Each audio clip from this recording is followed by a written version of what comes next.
अस्सलाम वालेकुम guys, hope you all are good. आज की इस वीडियो में जैसा कि आपको पता है टाइपस्क्रिप्ट का कोर्स चल रहा है ये। आज की इस वीडियो में हम जो है ऑपरेटर्स को कवर करेंगे, ठीक है। सो अगर आप लोग इसी तरह की इन्फॉर्मेटिव वीडियो देखना चाहते हैं तो मेरे चैनल को सब्सक्राइब कर लीजिएगा, ताकि आपको इसी तरह की इन्फॉर्मेटिव वीडियोस आप आने वाले वक्त में भी मिल सकें, ठीक है। सबसे पहले आपने अपने डेस्कटॉप पर जो है एक न्यू फोल्डर बनाना है। हम बिल्कुल स्टार्ट से करेंगे काम, सही है। एक राइट क्लिक करके कीबोर्ड के न्यू पर जाके फ़ोल्डर बनाना है। फ़ोल्डर का कोई भी नाम ले लें आप लोग, ठीक है। यहाँ पे मैं ऑपरेटर्स का नाम मैंने दे दिया। उसके बाद उस पर क्लिक करना है। क्लिक करने के बाद डेस्कटॉप पर जाना है आपने, क्योंकि हमने डेस्कटॉप पर ही बनाया है, ठीक है। डेस्कटॉप पे जाकर फिर आपने जो है अपने फ़ोल्डर को देखना है कि वो कहाँ बना है। ऑपरेटर्स मैंने बनाया, ऑपरेटर्स के नाम से बनाया है, तो मैं वो ढूँढूँगी कि वो कहाँ पर है इसमें, ठीक है। ये मिल गया है। मैं इस पर क्लिक करूँगी। क्लिक करने के बाद यहाँ पर मैंने फिर से एक और फ़ोल्डर बनाना है। न्यू पे जाकर और फ़ोल्डर पे क्लिक करना है। याद रहे राइट क्लिक करते हैं तो फिर ये ऑप्शन आता है हमारे पास, सही है। इसका नाम मैं दे रही हूँ प्रैक्टिस 3, ठीक है। आप कोई भी दे लिएगा। ये देने के बाद हम जो है इस पर क्लिक करेंगे, ठीक है। इस पर क्लिक करने के बाद हम ऊपर क्लिक करेंगे तो ऐसा आ जाएगा। उसके बाद बैक स्पेस करेंगे, CMD लिखेंगे। CMD लिखने के बाद हम यहाँ पर लिखेंगे, सबको पता है क्या करते हैं हम। सबसे पहले हम यहाँ पर बनाएंगे, हमने कॉन्फ़िग की फ़ाइल बनानी ना, इसलिए हम लिखेंगे TSC space minus minus init, enter करेंगे तो ये कुछ आ जाएगा, ठीक है। फिर यहाँ पे कोड लिखेंगे, स्पेस लिखेंगे, डॉट लिखेंगे। मैं थोड़ा जल्दी बता रही हूँ इसलिए कि मैं पहले भी ऑलरेडी करवा चुकी हूँ सब चीज़ें बहुत डिटेल में।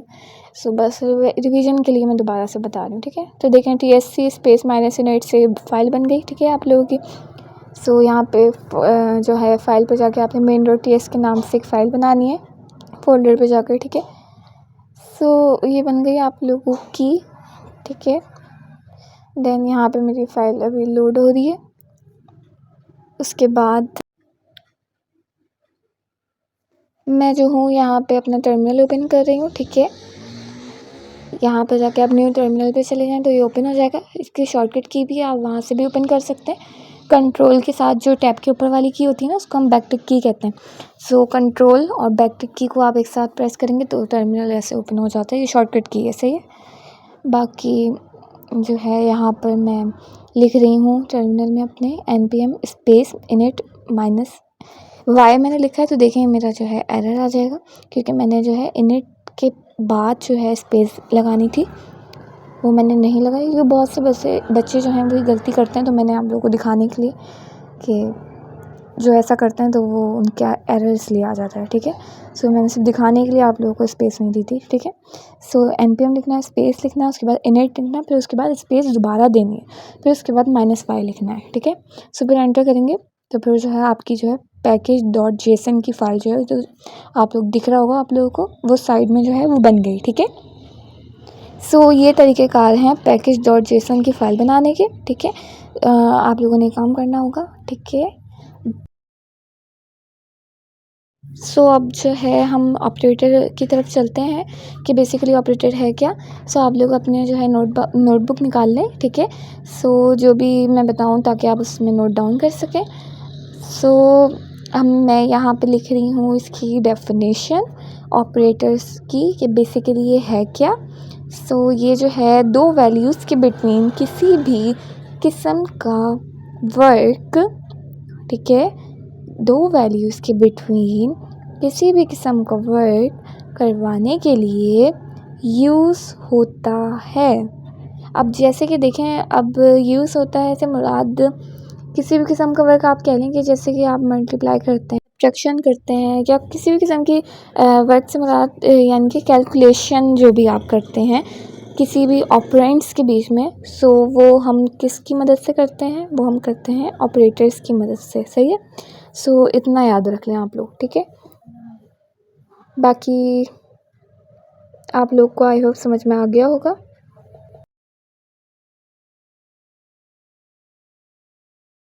आप लोग ये लिख लें। मैंने इसको कमेंट आउट कर दिया। कमेंट आउट क्यों करते हैं, ताकि हमारा कंपाइलर जो है वो रीड ना करे इसको, ठीक है। बाकी कमेंट करने का तरीका पता है कि कंट्रोल के साथ जो आपके कीबोर्ड में जो होती है ना क्वेश्चन मार्क वाली, क्वेश्चन मार्क जो लिखा हुआ होता है, सो आपने कंट्रोल के साथ उस क्वेश्चन मार्क की की को प्रेस करना है, सो आपका कमेंट हो जाएगा, ठीक है। और कमेंट करने का तरीका ये होता है, अगर ज़्यादा आपने काम एक साथ कमेंट आउट करना है, सो आपने पहले सेलेक्ट करना होता है, फिर उन दोनों कंट्रोल के साथ उस क्वेश्चन मार्क वाली की को प्रेस करना होता है, ठीक है। सो अब आती है ऑपरेटर्स की टाइप की तरफ। सो ऑपरेटर्स की जो हैं वो बेसिकली 3 टाइप्स हैं। इसमें पहली है अरिथमेटिक ऑपरेटर्स, दूसरी है आपकी कंपैरिजन ऑपरेटर्स, तीसरी है लॉजिकल ऑपरेटर्स, ठीक है। अभी इस वीडियो में, आज की इस वीडियो में हम जो है 2 जो है ऑपरेटर्स की टाइप्स कवर करेंगे, एक अरिथमेटिक और एक कंपैरिजन, ठीक है। बाकी लॉजिकल हम इंशाल्लाह न्यू वीडियो में कवर करेंगे, सही है। बाकी बताते चलूँ मैं आपको कि अरिथमेटिक ऑपरेटर होते क्या क्या हैं, कौन कौन से हैं। तो प्लस, माइनस, मल्टीप्लाई और ये जो परसेंटेज का जो साइन लगा हुआ है इसको हम कहते हैं मॉड्यूलस, ठीक है। उसके बाद डिवाइड का साइन आपको पता है क्या है, लिखा हुआ है। सो ये सब चीज़ें आप लोग नोट डाउन कर लें कि अरिथमेटिक ऑपरेटर्स में किन किन चीज़ों का यूज़ होता है, क्या क्या चीज़ें आ जाती हैं। तो ये चीज़ें, ये सब मैंने बता दी आप लोगों को। सो अब हम इसको प्रैक्टिकली यूज़ करके देखते हैं कि इन ऑपरेटर्स का यूज़ बेसिकली हम कर कैसे सकते हैं, ठीक है। सो सबसे पहले मैंने एक वेरिएबल ले लिया लेट, ठीक है। उसके बाद मैंने वेरिएबल नेम ले लिया num1 के नाम से, इजिकल्स टू लगाया। इजिकल्स टू को हम अपनी कोड की लैंग्वेज में कहते हैं असाइनिंग ऑपरेटर, ठीक है। फिर मैंने एक नंबर लिया 2, उसके बाद मैंने जो है एक और वेरिएबल बनाया, उसमें num2 वेरिएबल नेम रखा, इजिकल्स टू यानी असाइनिंग ऑपरेटर लगाया। उसके बाद मैंने एक और नंबर लिया और इस नंबर को मैंने लिख दिया स्ट्रिंग में, ठीक है। अब आप लोग पहले भी जो मैं बता रही हूँ देखते जाएं। आपके पास जब भी कोई ऐसी कंडीशन आ जाए जहाँ पे कोई एक वैल्यू स्ट्रिंग में हो या दोनों ही स्ट्रिंग में हो, ठीक है, और हम कर रहे हों उनको प्लस, तो उसका आंसर आएगा आपके टर्मिनल में मर्ज होकर। और इस मर्ज होकर जो आंसर आएगा, इस मर्ज होने को हम कहते हैं कॉन्कैटिनेशन प्रोसेस, ठीक है। सो बस ये जहन में रख लें कि भले एक आपका स्ट्रिंग में हो वैल्यू या दोनों की दोनों ही स्ट्रिंग में हो, बस स्ट्रिंग में होनी चाहिए, ठीक है। तो आंसर आपका मर्ज होके ही आएगा आपके।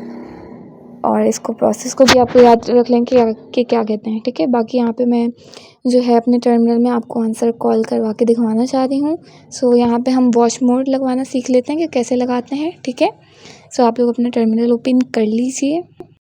सिंपली आपने लिखना है TSC स्पेस देनी है, उसके बाद -W देना है। W लिखेंगे, उसके बाद एंटर करेंगे तो जी देख लें आप लोग, ये आपका है जो main.js की फ़ाइल बन गई और आपका जो है वॉच मोड जो है वो अप्लाई हो गया, ठीक है। उसके बाद जो है हमने CMD में कन्वर्ट करना है। एरो पे जाके हम क्लिक करेंगे, कमांड प्रॉम्प्ट पे जाएंगे तो CMD आपका जो है खुद ब खुद सिलेक्ट हो जाएगा, ठीक है। सो CMD में ही काम करा करें, पावर शेल में एरर्स आते हैं, ठीक है। सो यहाँ पे मैंने देख लिया करके कि भाई मेरा काम जो है CMD में हो रहा है, तो हाँ वाकई में मेरा देखें CMD आ रहा है लिखा हुआ, तो इसका मतलब है काम इसी में हो रहा है, ठीक है। सो अब जो है, अब हम यहाँ पे सिंपली हमने लिखना है नोड स्पेस main.js, ठीक है, एंटर करेंगे।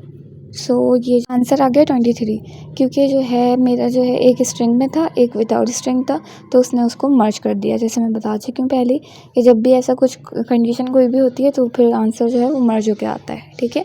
सो अब यहाँ पे हम, और ये होता है एडिशन वाले रूल में, ये सही है, सिर्फ एडिशन में ही होता है ये सब। के बाद मैं अब इसको मैंने स्ट्रिंग हटा दिया और दोनों को मैंने नंबर ले लिए और अब हम देखते हैं इसका आंसर क्या आता है। तो देखें यहाँ पे 5 आ गया, ठीक है। सो यानी कि प्लस हो गया आंसर, ठीक है। यानी 2 और 3 आपको पता है क्या होता है, 5 होता है। तो देखें पहले 23 आ रहा था, पहले मर्ज होकर आ रहा था जब स्ट्रिंग के साथ था, स्ट्रिंग के बिना लगाया तो देखें 5 आ गया, ठीक है। अब इसको हम हटा देते हैं। बाकी आप लोग इसको खुद ही यहाँ पे कोई भी नंबर लेके आप ऐसे ही करते रहिएगा प्रैक्टिस के लिए अपनी। और माइनस भी आप ऐसे ही कर सकते हैं, सिंपली नंबर के बीच में आपने माइनस लगा के और वैल्यूज़ जो मर्जी आप रखें और करके प्रैक्टिस कर लीजिएगा, ठीक है। बाकी प्लस माइनस सेम ही होते हैं ज़्यादातर, ठीक है। हम मल्टीप्लाई की तरफ चलते हैं।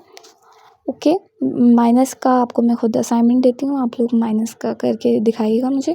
व्हाट्सएप ग्रुप पे जो है ज्वाइन जो भी होना चाहता है वो व्हाट्सएप ग्रुप पे ज्वाइन हो सकता है और वहाँ से जो है मुझे अपने जो मैं असाइनमेंट देती हूँ उनको वहाँ पे मुझे पर्सन पे सबमिट करवा सकता है, ठीक है।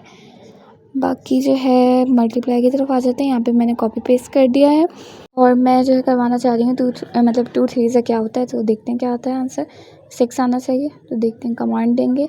और वॉश मोड जब भी लग जाता है तो हम कमांड जो है वो सिर्फ और सिर्फ नोड स्पेस min.js ही देते हैं, ठीक है। सो 6 आ गया, देखिए मेरा आंसर, ठीक है।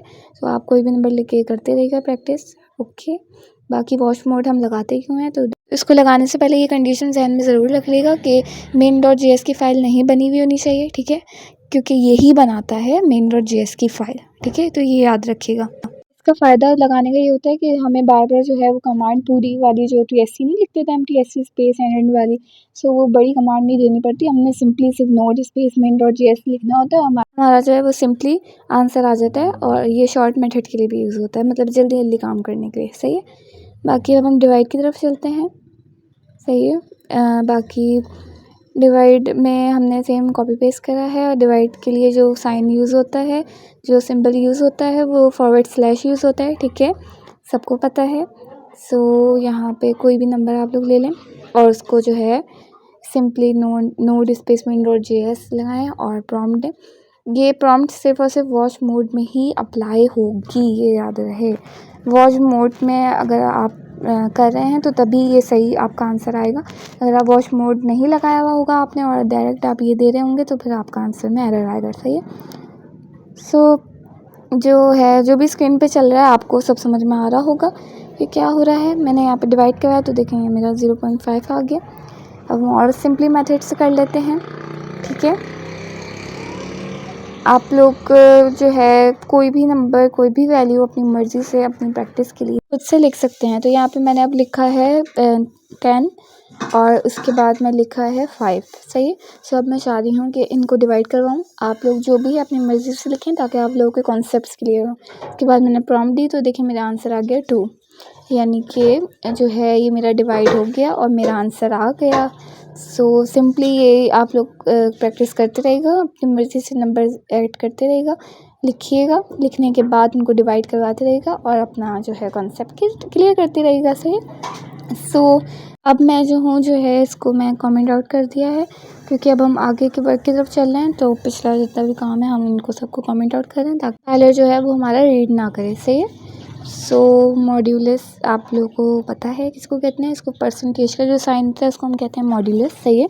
और इसको हम रिमाइंडर भी कहते हैं, यानी कि जब हम डिवाइड करते हैं तो उसके आखिर में जो भी नंबर बच जाता है, जो वैल्यू बच जाती है उसको हम मॉड्यूलस सपोज करते हैं, रिमाइंडर कहते हैं, सही है, सबको पता होगा। सो हमने यहाँ पे कॉपी पेस्ट कर दिया है। करने के बाद सिंपली मैं जो है सेटअप कर रही हूँ अपना, कि हमने जो है इसको करके देखना है, इम्प्लीमेंट करके देखते हैं कि कैसे होता है, मॉड्यूलस निकालने का तरीका क्या होता है, ठीक है। तो सिंपली मैंने जो है num1 num2 के बीच में इसकी साइन लगाई। देन यहाँ पे आप कोई भी नंबर लिख लें जो आपका दिल करे, ओके। यहाँ पर मैंने पहले में लिखी है 43 और दूसरी में मैंने लिखी है 6, ओके। सो अब हम इसको जो है प्रॉम्प्ट देके इसको देखते हैं, चेक करते हैं कि हमारा जो है रिमाइंडर में क्या बचता है, ठीक है, यानी कि क्या वैल्यू बचती है। सो यहाँ पे हमारा बच रहा है 1, ओके। सो ये जो है जिन बच्चों को ये चीज़ समझ नहीं आई कि 1 आया कैसे, तो देखिए सिंपल है, आप लोगों ने स्कूल्स में भी पढ़ा है। अपने जो है ये सब चीज़ें आप लोगों को पहले सिखाई गई हैं, लेकिन फिर भी बता देती हूँ कि अब यहाँ पे num1 43 मैंने लिखा और num2 के बदले मैंने 6 लिखा। कमेंट करके मैं लिख रही हूँ आप लोगों को बताने के लिए, समझाने के लिए। उसके बाद हमारा 1 कैसे बच रहा है कि हमने देखना है कि 6 के टेबल में 43 कहाँ आता है, लेकिन 6 के टेबल में 43 तो आता ही नहीं है। तो हम उसके देखेंगे कि नियरेस्ट नंबर कौन सा है, यानी कि करीब तरीन नंबर कौन सा आता है। सो 6 के टेबल में हमारा जो करीब तरीन नंबर आता है 43 से, वो आता है 6 7 42, सही है। सो उसके बाद हमारे पास जब हम देखते हैं कि कितने नंबर बच रहे हैं, तो एक नंबर बच रहा है 42 के बाद 43, ज़ाहिर सी बात एक नंबर बच रहा है। तो सिंपली हमारा जो रिमाइंडर जो बचा, यानी कि कोई भी बची हुई चीज़ होती है ना उसका हम रिमाइंडर कहते हैं। तो सिंपली हमारा ऐसे 1 बचा है, सही है। उसके बाद अब हमने जो नेक्स्ट मैंने नंबर दिए हैं प्रैक्टिस के लिए, मैंने यहाँ लिखा है 18 और फिर 5 लिखा है, सही है। बेसिकली ये चीज़ें जो हैं मैं बता रही हूँ, सब हम स्कूल लाइफ में बहुत अच्छे से कर चुके हैं। सो सबको आई होप समझ पता होगा कि मैं क्या बता रही हूँ, क्या करवा रही हूँ। सो सिंपली मैंने लिखा। अब हम देखेंगे कि 5 के टेबल में 18 कहाँ आता है, तो अब बताएं कहाँ आता है। तो 18 तो नहीं आता, लेकिन हम उससे करीब तरीन कोई नंबर देख सकते हैं कि उससे करीब तरीन कौन सा नंबर आता है। तो 5 के टेबल में 18 से करीब तरीन नंबर आता है 15, यानी कि 5 3 से 15। तो उसके बाद हम देखेंगे 15 के बाद कितने नंबर बच रहे हैं, 16 17 18, यानी कि 3। तो हमारे अकॉर्डिंग आंसर जो है, हमने प्रॉम्प्ट दी तो देखें मेरे टर्मिनल में भी आंसर 3 आ गया। सही। तो ये सब बहुत बेसिक सी चीज़ें हम अपने क्लासेस में, अपनी स्कूल लाइफ में पढ़ चुके हैं। सबको, अगर जिनको नहीं भी आ रही होंगी मैंने समझा दिया, आई होप समझ आ गई होंगी। सही है। सो अब हम तीसरे एग्जाम्पल करके देख रहे हैं। मैंने नंबर जो है 17 लिया है और नेक्स्ट दूसरा नंबर मैंने 4 लिया है। तो 4 के टेबल में 17 कहाँ आता है हम देखेंगे। तो 4 के टेबल में 17 नहीं आता, उससे करीब क्या आता है बताइए आप लोग। अब आप लोग बताएं। 4 4 से 16, यानी कि 16 के बाद हम काउंट करेंगे 1 नंबर बच रहा है। तो हमने प्रॉम्प्ट दी तो देखें मेरा आंसर भी उसमें 1 आ गया। ठीक है। तो ये ऐसे ही आप लोग करते मतलब कि देखते रहिएगा। सारे नंबर जो आपके माइंड में आ रहे हैं वो लिखें और उनको देखें कि हमारा आंसर क्या आना चाहिए। बस देखना होता है, रिमाइंडर का करने का तरीका ये होता है। सही है। बाकी जो है, अब आते हैं कंपैरिजन मेथड की तरफ। सही है। कंपैरिजन ऑपरेटर्स की तरफ हम आते हैं। कंपैरिजन ऑपरेटर्स किसी भी किस्म का कंपैरिजन कराने के लिए यूज़ होते हैं और इसमें जो है वो बुलियन में आंसर आता है, यानी कि ट्रू और फॉल्स में ही आपका आंसर आता है मस्ट। बस ये याद रख लीजिएगा, इसके लिए इतना काफ़ी है। सही है। बाकी जो है मैंने जो है लाइट ले लिया है। उसके बाद वेरिएबल मैंने जो है नंबर 1 के नाम से लिया है और एक 5 नंबर ले लिया है। सही है। उसके बाद कंसोल लगाएं आप। ठीक है। कंसोल लगाने के बाद आप इसमें लिखें num1 लिखें। num1 लिखने के बाद आपने जो है इसमें लिखना है इजिकल्स टू, 2 इजिकल्स टू लगाने हैं। और ये इजिकल्स टू आप लोगों को पता है हम क्यों लगाते हैं, यानी कि किसी भी किस्म का कि ये चीज़ इसके इक्वल है या नहीं है, यानी कि कंपैरिजन करने के लिए। सही है। सो उसके आगे मैंने लिखा है 5। ठीक है। यानी कि मैं ये पूछना चाह रही हूँ कि जो num1 है, यानी कि num1 में जो वैल्यू स्टोर है 5 है, आप लोगों को पता है, तो वो जो है 5 वो बराबर है 5 के। सो मेरे अकॉर्डिंग तो ये आंसर ट्रू है। आंसर ट्रू में आना चाहिए। बुलियन आप लोगों को पता है, जिसको नहीं पता तो वो मेरी डाटा टाइप वाली वीडियोस देख ले, उसमें मैंने सब बताया हुआ है। बाकी स्क्रीन पर आप लोगों को दिख रहा होगा मैंने हाईलाइट करा हुआ है ट्रू। सो ये मैंने प्रॉम्प्ट दे के आप लोगों के ही सामने देखें, मेरा ये आंसर जो है यहाँ पे मेरा ट्रू ऑलरेडी आया हुआ है। ओके। सो यहाँ पे मैं कमेंट आउट कर रही हूँ इसको। ये चीज़ आप लोगों को समझ में आ गई होगी कि कैसे हमने करा। बाकी जो है यहाँ पे मैंने कंपैरिजन ऑपरेटर्स भी लिख दिए हैं कि कौन कौन से होते हैं। सो 3 इजिकल्स टू के साइंस जो भी मैंने लगाए हैं। सो कंपैरिजन ऑपरेटर्स इनको कहते हैं, ये होते हैं कंपैरिजन ऑपरेटर्स में। उसके बाद ग्रेटर देन, उसके बाद लेस देन, उसके बाद ग्रेटर देन और इक्वल्स टू, उसके बाद लेस देन इक्वल्स टू, उसके बाद ये जो मैंने एक्सक्लेमेटरी साइन जो लगाया है इसको हम कहते हैं नॉट, और इसके आगे जो इजिकल्स टू लगाया है इसके साथ हम पढ़ते हैं इसको नॉट इजिकल्स टू। सही है। सो इसका मतलब ये है कि इसको कहते हैं मतलब कि ये बराबर नहीं है, तो ये तब यूज़ होता है। सही है। बाकी ये सारी चीज़ें जो हैं कंपैरिजन ऑपरेटर्स में यूज़ की जाती हैं। ओके। सो ये याद रख लें, नोटबुक में अपनी जो है नोट डाउन कर लें। सही है। ये जो 3 इजिकल्स टू लगे हैं ना, इसका मतलब ये होता है कि ये जो है ये चेक करता है कि ये डाटा टाइप भी चेक करता है और ये भी चेक करता है कि ये दोनों इक्वल हैं या नहीं है। सो ये दोनों चीज़ें चेक करता है। और बाकी 2 इजिकल्स टू जब होते हैं तो वो सिर्फ ये देखता है कि इक्वल है भी या नहीं है। 3 में क्या होता है ये आपको मैं बता चुकी हूँ। सही है। सो अब हम यहाँ पे जो है अब चेक करते हैं अपने जो वेरिएबल मैंने लिया num1 के नाम से, उसमें 5 स्टोर करवाया। उसके बाद एक और वेरिएबल लगाया num2, और उसमें जो है ये हम इसलिए करें ताकि हमें आइडिया हो कि कैसे यूज़ करते हैं। ओके। इन जो है ऑपरेटर्स को कंपैरिजन के। ओके।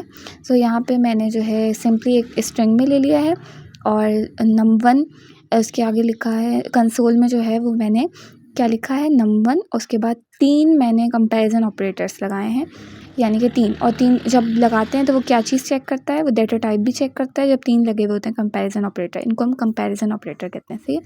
तो जब 3 लगे हुए होते हैं तो वो डाटा टाइप भी चेक करता है और क्या करता है, साथ में ये भी चेक करता है कि इक्वल है भी या नहीं है। सो मेरे अकॉर्डिंग ये इक्वल तो है, लेकिन इसकी डाटा टाइप के अकॉर्डिंग ये जो है ये गलत है। तो देखें एरर भी इसने दे रहा है ना एरर, क्योंकि ये जो है अपोजिट जो आपकी जो डाटा टाइप होती है, सो ये उसको जो है एग्जीक्यूट नहीं करवाता, यानी एरर दे देता है। तो एरर आ गया है, तो हम इसको उसमें भी करके देख लेते हैं टर्मिनल में, तो ये इसमें एरर देगा, यानी कि आपका जो है आंसर फॉल्स आ गया। सो एरर भी आ गया, रेड भी देखें हो रहा है आपका जो है कोड के मेरे दिख रहा होगा, और जो है कर्ली लाइंस भी आ गई। तो ये इट मीन्स ये जो है कि ये गलत है, तो आपका आंसर जो है वो फॉल्स होगा, यानी आपका काम गलत है क्योंकि डाटा टाइप मैच नहीं हुई। सो अब हम डाटा टाइप हटाएंगे, स्ट्रिंग को जो है हम हटा रहे हैं और सेम डाटा टाइप रख रहे हैं, क्योंकि इसमें जो है वो डाटा टाइप और जो है इक्वल दोनों देखता है। तो देखें अब मेरा आंसर ट्रू आएगा, मैंने हटा दी डाटा टाइप, तो देखें आंसर ट्रू आ गया। इसका काम जो है वो सबसे पहले डाटा टाइप चेक करना होता है, अगर डाटा टाइप में ही कोई एरर आ जाता है तो इसका मतलब आपका आंसर फॉल्स होगा। सो आपको मैं करके भी दिखा चुकी हूँ, तो आई होप ये भी आपको समझ में आ गया होगा। इसको हम कर देते हैं कमेंट आउट, आगे के काम की तरफ चलते हैं। यहाँ पर जो है मैं अपना सेटअप रेडी कर रही हूँ। ओके, कॉपी पेस्ट मैंने करा है यहाँ पे। सो यहाँ पे जो मैंने कंपैरिजन ऑपरेटर्स जो लगाए थे वो मैंने हटा दिए, उसके बदले में मैंने लगाया है ग्रेटर देन, क्योंकि हम सारे ऑपरेटर्स को यूज़ करके देखेंगे, चेक करेंगे कि कैसे इम्प्लीमेंट होगा इनका।